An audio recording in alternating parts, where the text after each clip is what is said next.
चलिए दोस्तों बात करते हैं इस एक और नए क्वेश्चन के बारे में। इस क्वेश्चन में एग्जामिनर ने कहा है 4 क्रमागत सम संख्याओं का औसत 51 है, तो तीसरी संख्या क्या है, ये एग्जामिनर मुझसे पूछ रहा है।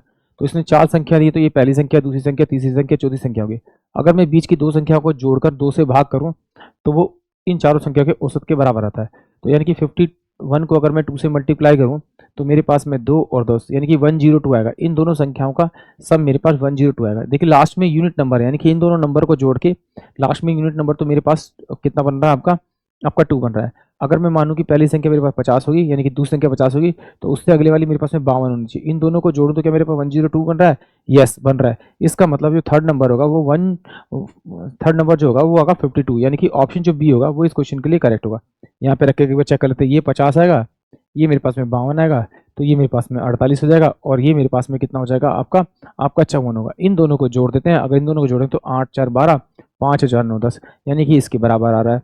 यानी कि ऑप्शन जो बी है वो ही इस क्वेश्चन के लिए करेक्ट होगा। एग्जाम में तो आपको इस तरह से करना है, और नहीं करना तो फिर चलिए आइए मान लेते हैं पहली संख्या मेरे पास x है, तो अगली संख्या मेरे पास में x प्लस का 2 होगी, उससे अगली संख्या x प्लस का 4 होगी, और उससे अगली संख्या मेरे पास में x प्लस का आपका 6 होगी।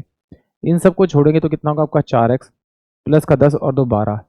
इन सबको जोड़ के अगर मैं 4 से डिवाइड करूं तो इनका औसत जो आना चाहिए वो 51 के बराबर आना चाहिए। इससे काटूंगा तो 1 और 3, यानी x प्लस का मेरे पास में 3 इक्वल टू में कितना आएगा, मेरे पास में 51 आएगा। तो x की वैल्यू जो आ जाएगी मेरे पास में वो 48 आ जाएगी।